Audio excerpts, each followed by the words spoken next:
जय हिंद दोस्तों। स्वागत है आपका सॉलिड डिफेंस एकेडमी में। आशा करते हैं आप लोग सही होंगे।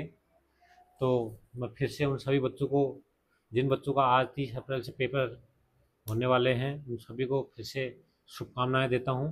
आप लोग अच्छा करिए, आप लोगों ने अच्छी मेहनत करी है, अच्छा पेपर जाएगा। आप इस विश्वास के साथ पेपर में बैठिए, एक अच्छे कॉन्फिडेंस के साथ बैठिए, आप लोगों का अच्छा होगा। और मैं आपको बता दूं कि पेपर भी बहुत अच्छा आ रहा है बच्चों। अभी जो सुबह की पाली में जिनका पेपर था, आज सुबह 6 बजे जिन बच्चों का पेपर था मॉर्निंग बैच वालों का, तो उनके क्वेश्चन आ चुके हैं। बहुत बच्चों से बात करके पता चला क्वेश्चन बाहर जैसे बच्चे निकले तो उनसे फ़ोन किया गया, कई बच्चों के फ़ोन भी आए, तो पेपर का पता चल गया है कि किस तरीके से क्वेश्चन आ रहे हैं। तो आप लोगों ने, जिस बच्चे ने अगर 100 में से 40% बच्चे ने मेहनत कर रखी है, तो उन बच्चों के अकॉर्डिंग बहुत अच्छा पेपर आ रहा है बेटे। कुछ क्वेश्चन मैथ्स में जो दे रखे हैं मैं आपको बताऊंगा अभी। जिस बच्चे ने अपनी पढ़ाई में अगर मेहनत करी है, 2 महीना हो या 3 महीना, जिसको जितना टाइम मिला हो पेपर पढ़ने के लिए, 2 महीना मिला, 3 महीना मिला, 4 महीना मिला, वैसे इस बार टाइम बहुत अच्छा था। आप लोगों सभी को पता है पेपर अप्रैल में हो जाता था, मई में रिजल्ट आता था। इस बार काफ़ी अच्छा समय मिला है सब लोगों को। जिस जिस बच्चे ने ईमानदारी से मेहनत करी है उस बच्चे के लिए बहुत अच्छे पेपर आ रहे हैं। या कुछ बच्चे ये कह रहे होंगे कि यार कि नहीं पेपर अच्छा नहीं आ रहा है, दिक्कत आ रही, टफ आ रहा है। कुछ बच्चे ऐसे भी हैं, लेकिन मेरी नज़र में, या फिर आपको मैं अभी क्वेश्चन बताऊंगा, आप देखिए किस टाइप के क्वेश्चन आ रहे हैं। तो पेपर मेरे हिसाब से बहुत अच्छा आ रहा है। कुछ बच्चे अकेडमी के भी हम बता रहे हैं कि सर अच्छा पेपर आया हुआ है। हमारे जो बाहर जो कोचिंग से जो बच्चे पेपर देते हैं, अकेडमी बाहर से आते हैं, उन बच्चों का पेपर हो गया। जो हॉस्टल वाले बच्चों का, हमारा आज फर्स्ट पेपर अभी बच्चा गया हुआ है, 11 बजे उसका पेपर है। बाकी जो बच्चे बाहर से हमारे कोचिंग में आते हैं, उन बच्चों का पेपर सुबह हो चुका है। कई बच्चों का वो बता रहे हैं किस टाइप के क्वेश्चन आए हैं। इनमें से आप बता सकता हूँ, मैं आपको बताऊंगा, मैंने क्वेश्चन नोट कर रखे हैं किस टाइप के बेसिक क्वेश्चन आ रहे हैं। जैसे क्वेश्चन में यहाँ पे आ रखा है बेटा, तमिलनाडु के वर्तमान मुख्यमंत्री कौन है। इस टाइप के क्वेश्चन आपके आ रखे हैं। मैंने आपको पहले भी बहुत बच्चों को यहाँ पे कोचिंग में बताते हैं, वैसे भी वीडियो के माध्यम से भी, और हॉस्टल में सभी बच्चों को आप लोगों को पहले बता चुका हूँ। क्लास में जो बच्चे बैठते थे आप लोगों को बता चुका हूँ बहुत बार कि बेटा इस टाइप के क्वेश्चन आएंगे। आपको राज्य के मुख्यमंत्री, गवर्नर, साथ ही साथ खेल जगत से आपको पूछा जाएगा। करंट अफेयर जो आएंगे, खेल से रिलेटेड क्वेश्चन आपके आएंगे, वो चीज़ आपको बताई गई थी। थल सेनाध्यक्ष, वायु सेनाध्यक्ष, ये सारी चीज़ें, हमारे सीरियस कौन है, ये चीज़ आपको वहाँ बताया गया था। करंट अफेयर मैंने आपको बताया था, गेम्स से, ओलंपिक से आएगा, राष्ट्रीय खेलों से कुछ क्वेश्चन आएंगे, वो मैंने आपको बताया था। तो वही चीज़ें यहाँ पे क्वेश्चन आ रहा है। जिन बच्चों ने थोड़ा बहुत भी हमारी बातों में ध्यान दिया होगा, या फिर टीचर में, क्लास टीचर जो पढ़ा रहा है आपको इंपॉर्टेंट क्वेश्चन लिखवा रहे हैं, उन क्वेश्चन में जिन बच्चों ने भी थोड़ा बहुत भी ध्यान दिया है, आप वो बच्चा 100% सिलेक्शन अच्छे नंबर से लेगा। तो उस चीज़, इसके साथ ही साथ कंटिन्यू अगला क्वेश्चन बताता हूँ मैं, बिहार के वर्तमान सीएम कौन है। इतना बेसिक क्वेश्चन है, बिल्कुल बेसिक क्वेश्चन, सबको आना चाहिए क्वेश्चन। अगर ये क्वेश्चन जो बच्चा छोड़ के आया तो इसका मतलब उसने कभी किताब खोली नहीं और कभी न्यूज़ भी नहीं पढ़ा उस बच्चे ने, मेरी नज़र में तो। अब आप देखो अगली, वो अपना क्वेश्चन है इस टाइप के, जीएस में आप इस क्वेश्चन आ रखे हैं, गांधी जी ने दांडी यात्रा कहाँ से शुरू करी थी। बहुत बेसिक क्वेश्चन आ रखे हैं। साबरमती से ने करी थी, इस टाइप के। उसके बाद वायुसेना के स्थापना दिवस, इस टाइप के क्वेश्चन आपके आ रखे हैं। उम्मीद है कि सभी बच्चों ने, जो भी इंडियन आर्मी का सपना लेके उतरा हुआ है मैदान में, जो भी अपने माँ बाप के सपनों को पूरा करना चाहता है, हाँ इतना जरूर है, जिस बच्चे के सपनों में दम है, मेहनत जिनने अच्छी कर रखी है, जिनने अपना लगन लगन से, जिन बच्चे ने मेहनत कर रखी होगी, उनके लिए बहुत अच्छा पेपर आ रखा है बेटे। कोई कह दे कि टफ आ रहा है, तो मेरी नज़र में ये टफ पेपर नहीं है, बहुत अच्छा पेपर आ रखा है। हाँ ये है कि कुछ पेपर बेटा दिक्कत है जीएस में, जैसे आपको मैं बार बार बताता रहता हूँ कि कुछ क्वेश्चन तो ऐसे आते हैं कि जहाँ पे आपको चीज़ें पता नहीं होती हैं। और जाहिर सी बात है, अगर 15 क्वेश्चन जीएस के आ रखे हैं, 20 क्वेश्चन जीएस के आ रखे हैं, तो 2-4 क्वेश्चन लाजमी है कि आपको नहीं आएंगे, दिक्कत आती है। और ये बहुत सारे बच्चे सारे भी करते हैं, कुछ बच्चे आउट ऑफ कोर्स है, अदर वर्ड, पूरे हर वर्ड जोग्राफी से आते हैं क्वेश्चन, कुछ क्वेश्चन नहीं आ पाते। तो लेकिन जो पेपर ये दे रखा है, मैं ये मानता हूँ कि हर बच्चे का इसमें कम से कम 15 क्वेश्चन में से 12 से 13 क्वेश्चन हर बच्चे को आना चाहिए। मैथ भी बहुत ज़्यादा टफ नहीं आ रखी है, साइंस भी बहुत अच्छी आ रखी है। इसके चलते मैं आगे को आपको बताता हूँ कौन सा क्वेश्चन रखा है। साथ ही साथ देखो, कहीं पे किसी टॉपिक से बहुत सारे क्वेश्चन साथ ही आ रखे हैं यहाँ पे। जैसे जिस बच्चे ने कोई टॉपिक अच्छे से पढ़ रखा है, जैसे वायुसेना के स्थापना दिवस पूछ दिया है, यू अगला क्वेश्चन है राष्ट्रीय युवा दिवस कब मनाया जाता है। बहुत ही बेसिक क्वेश्चन। अब मैं बच्चों को बार बार बोलते रहता हूँ, कल भी मैं भी हॉस्टल में गया था, कल भी मैंने बच्चों को बोला था कि आप सारे दिवस याद करिए, और अगले भी, अभी जिस बच्चों का पेपर है आपको बता दिया जा रहा, हर बार एक दिवस आपका आना ही आना है, इस बात को फिक्स रखो।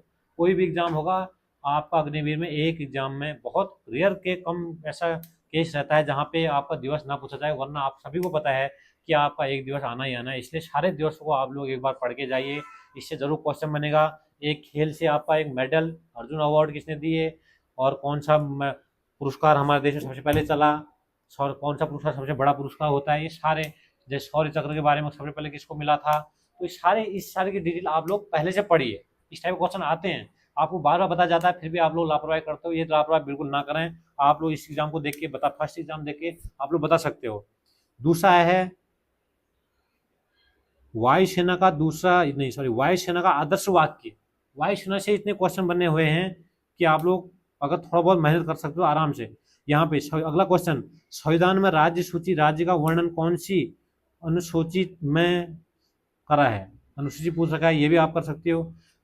अगला क्वेश्चन है, यूएन का महासचिव मार्च 2025 में तक कौन थे, बहुत अच्छा क्वेश्चन है। अमेरिका के उपराष्ट्रपति, ये थोड़ा बच्चा अगर, जिन बच्चों ने बहुत ज़्यादा अच्छी मेहनत नहीं कर रखी है तो तब ये उनके लिए थोड़ा आउट ऑफ सिलेबस हो सकता है, लेकिन उतना है नहीं ज़्यादा टफ क्वेश्चन। लेकिन फिर भी अगर बच्चा, कई बच्चे ऐसे इंडिया के बारे में ज़्यादा पढ़ते हैं, तो अगर उसने अगर थोड़ा नहीं पढ़ा होगा तो तब थोड़ा अमेरिका थोड़ा दिक्कत हो सकती है, वरना ये क्वेश्चन भी बच्चा, पढ़ने वाले बच्चा आराम से कर सकते हैं। कारगिल युद्ध कौन से ऑपरेशन का हुआ था, बहुत बार बताया गया है क्वेश्चन, बहुत बार पूछा भी गया है, और बहुत बार ये क्वेश्चन आपको मैंने टेस्ट सीरीज यहाँ पे टेस्ट में भी बहुत बार दे रखा है, और आपने देखा होगा बहुत बार। इस बार आपने देखा होगा रानीखेत में जब कसम परेड हुई थी, वहाँ पे जो कर्नल साहब, जो वहाँ के जो मेन चीफ गेस्ट कर्नल साहब थे, उनका भी वो भी ये इसी ऑपरेशन में वहाँ पे बताया गया था कि कौन कौन से ऑपरेशन उन्होंने वहाँ पे खेले हुए हैं। तो ये वाली चीज़ें यहाँ पे आपका, इन चीज़ों को ध्यान देने वाली बात है। अभी मैं भी वहाँ पे कसम परेड में गया हुआ था, तो तब मुझे अभी मेरे दिमाग में आ गई ये चीज़, वहाँ पे भी बताई गई थी कि कौन से ऑपरेशन इन लोगों ने, कौन कौन से ऑपरेशन कर रखे। तो अभी मुझे इस करंटली ये चीज़ याद आ रही है उसको देख के, तो मुझे लगता है कि ये चीज़ होनी चाहिए। अगला क्वेश्चन है, वेतन का वर्णन कौन सी अनुसूची में है। वेतन जैसे आपका फर्स्ट पे कमीशन, सेकंड पे कमीशन, थर्ड पे कमीशन चलता है, तो उसका बता रखा है यहाँ पे। भारत के पश्चिम का सागर, बहुत ही बेसिक क्वेश्चन है, जिसको अगर भारत का मैप जिसने देख रखा तो वो भी बता सकता है। ऐसे क्वेश्चन को जो बच्चा अगर नहीं करके आया तो उसके लिए बहुत दिक्कत वाली बात हो सकती है बेटे। आप लोगों को बहुत बार बता चुका हूँ मैं कि अग्निवीर का पेपर इतना ज़्यादा टफ नहीं है हमारे देश का। मुझे ऐसा लगता है मेरे अकॉर्डिंग कि अग्निवीर का पेपर हमारे देश का सबसे लोएस्ट पेपर है, इससे इजी पेपर किसी में नहीं आता है। आप लोगों को पता है, ये सच्चाई से आप इसको सब रूबरू हो। अगर जिस बच्चे ने थोड़ा भी अच्छी मेहनत कर रखी है, आप लोग बहुत अच्छा कर सकते हो। अब साइंस में आ जाते हैं, गोल्डन चावल कौन सी विटामिन पाया जाता है गोल्डन चावल में। उसके बाद तोरण का एसआई मात्रक, साइंस में क्वेश्चन आ रखे हैं, तोरण का एसआई मात्रक। अगला क्वेश्चन, ठोस बर्फ को द्रव्य में बदलने की विधि। अगला क्वेश्चन है, दूध को क्यों गर्म किया जाता है, दूध को क्यों गर्म किया जाता है, बिल्कुल बेसिक क्वेश्चन है। दूध से मक्खन निकालने की प्रक्रिया को क्या कहते हैं। इतने ऐसे इस टाइप के क्वेश्चन आ रहे हैं, आप जिन बच्चों ने अगर ये क्वेश्चन नहीं कर रखे हैं तो आपको बहुत मेहनत की जरूरत है, अगर कर रखे हैं तो बहुत अच्छी बात है।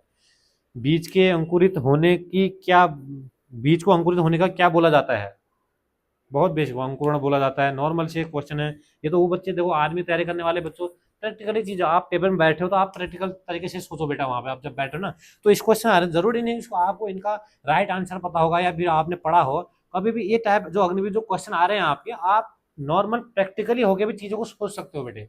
आपका दिनचर्या ही चलती, देखो कोई बच्चा है यहाँ पे, आपको पता है, जो भी बच्चा तैयारी करने आता है, जो बच्चा फिजिकल करता है, उनको बोलता हूँ कि बेटे आप क्या बोलते हैं, जब चना खाते हो आप, चना और मूंगफली आप भिगा के खाते हो, तो उसको एक सूती कपड़े में भिगा के रख लिया करो ताकि वो अंकुरित हो जाए।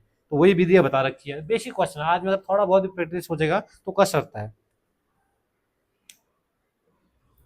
वायु में दहनशील गैस अनाज का पीटकर अलग करना क्या कहलाता है, बहुत क्वेश्चन। और यहाँ पे अगला क्वेश्चन मैथ में, आपको मैं कुछ कुछ क्वेश्चन बता रहा हूँ, सारे क्वेश्चन नहीं पढ़ रहा हूँ, कुछ कुछ क्वेश्चन बता रहा हूँ कि किस टाइप के क्वेश्चन आपके आ रखे हैं। यहाँ पे मैंने लिखे हुए हैं क्वेश्चन सारे। 20 आदमी 10 दिन में रुपए वाले, तो 26 आदमी 17 दिन में कितनी राशि बनाएंगे। बिल्कुल, ये आपका क्या बोलते हैं क्वेश्चन आ रखे हैं, इन क्वेश्चनों को आप बिल्कुल बेटे, इतना इजी क्वेश्चन आ रहे हैं मैथ में भी, बिल्कुल आप, मेरा मानो तो जिस बच्चे ने पढ़ाई कर रखी होगी वो सिर्फ नंबर को रखते हुए क्वेश्चन बिना पढ़े भी आराम से आंसर इन क्वेश्चन को दे देंगे। आपने बहुत अच्छी मेहनत कर रखी है।